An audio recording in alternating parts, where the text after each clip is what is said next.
I'm going to put some examples up here that we're going to work through. Let's start with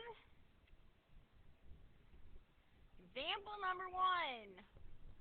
Let's say I have cosine squared x minus 1 over cosine x. And I want to show that this equals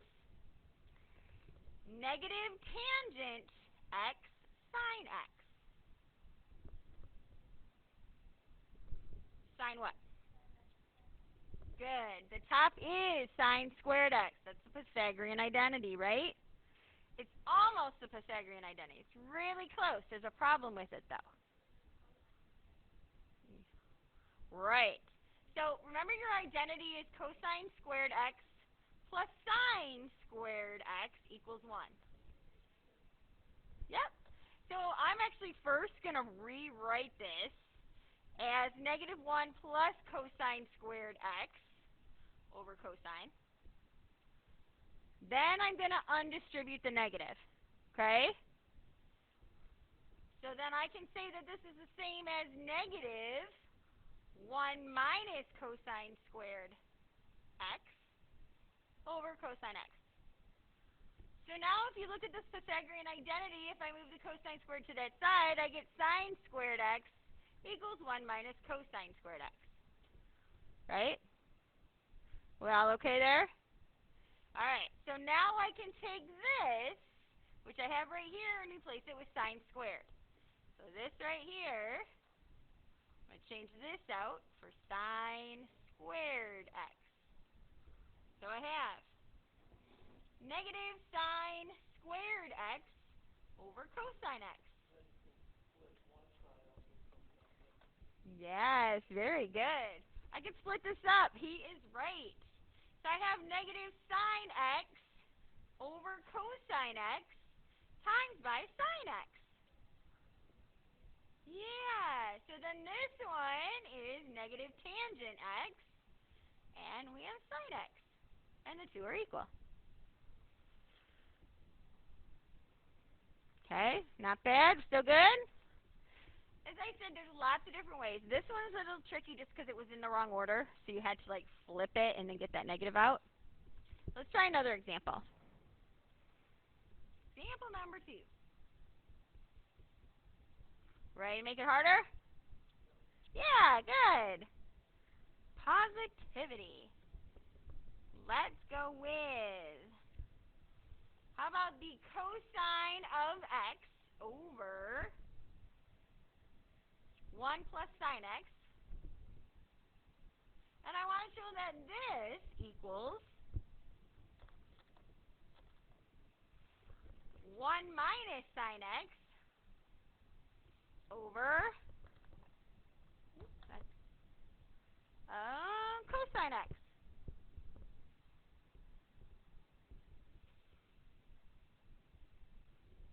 So this is similar to a trick we did yesterday. Okay? We need to be able to get a cosine on the bottom. What did we do yesterday? You guys remember? What did we decide we needed to do to both the top and bottom in order to have a cosine in the bottom? Yes, we times both the top and bottom by the cosine of x. When we did that, cosine times cosine is cosine squared x over, here I have 1 plus sine x times cosine x. Now what can we do? We could distribute, but see, I want that cosine separately because it's sitting here right now, right? Tell me about the top. What can I switch that cosine squared out for? Yeah, 1 minus sine squared x over 1 plus sine x times cosine x. Now again, we did something similar to this yesterday. What can I do to the top? That is the difference of squares, right? So this technically factors into 1 plus sine x, 1 minus sine x, over 1 plus sine x times cosine. Thank you.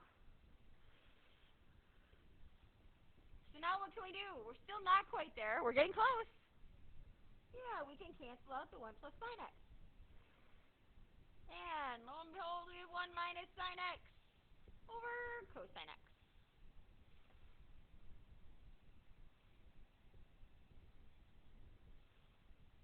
This is working on your logic skills, right?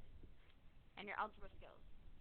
Do another one. How about example number 3? Let's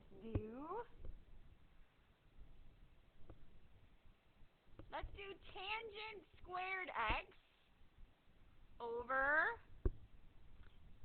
secant x plus 1. And I want to show that this equals 1 minus cosine x over cosine x. These aren't anywhere close to the same, are they? Awesome. We could change them to 1 over cosine. Is there anything else you see that we can do?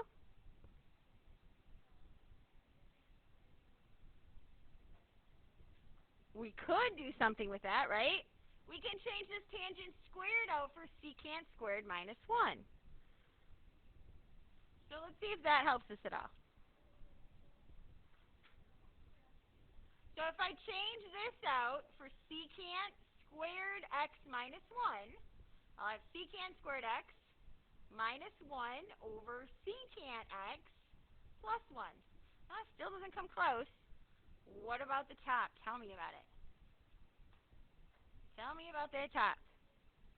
It is the difference of squares. It is secant x plus 1 times secant x minus 1 over secant x plus 1. Now what do you see? We can cancel that secant x plus 1, right? So right now we're at secant x minus 1.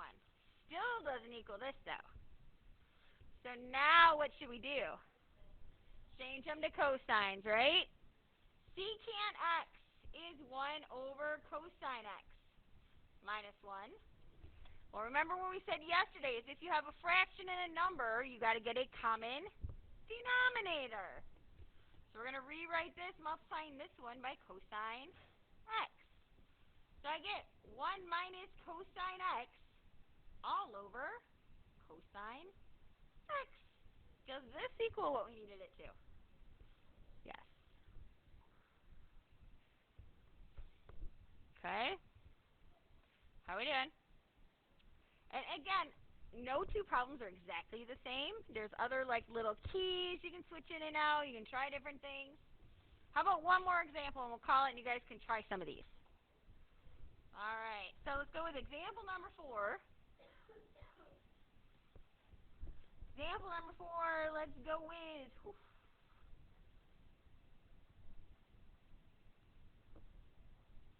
how about 1 over 1 minus cosine x plus 1 over 1 plus cosine x equals 2 cosecant squared x. Yuck.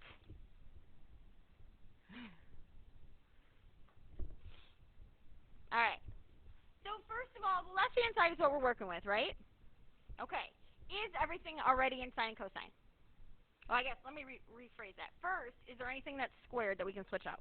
No. Then, is there anything in sine and cosine? It's all there already, right? So then you look to get a common denominator to get it all in one thing. Which means I have to multiply this one by 1 plus cosine x and this one by 1 minus cosine x. Right? So 1 times 1 plus cosine x is 1 plus cosine x plus 1 times that one is 1 minus cosine x. And that's all over the common denominator of 1 minus cosine x times 1 plus cosine x. Questions on that move at all? Makes total sense, right? We just got it all together in one. So what do you notice on the top line? The cosines cancel, don't they? So on top we have 2. What do you want to do with the bottom? Put them in the box, I agree. Nicely done. So I have 1 minus c plus 1 plus c. 1 times 1 is 1. 1 times negative c is negative c. 1 times positive c is positive c. Negative c times positive c is negative c squared.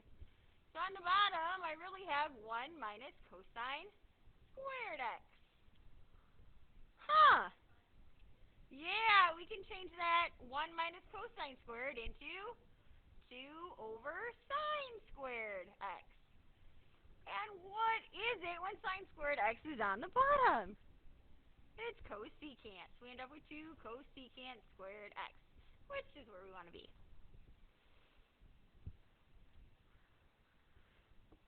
All right. So you guys want to work on these together? Try some of these? Yes? All right. So here's the thing. Is everybody going to apply themselves for the next 22 minutes? Everybody will? Everybody's focused on pre-calc? If I can get a yes from everybody, I'm going to change that assignment to even. All right, we're all going to work. So instead of 17 through 30 all, we're going to go 18 through 30 even. Don't make me change it back.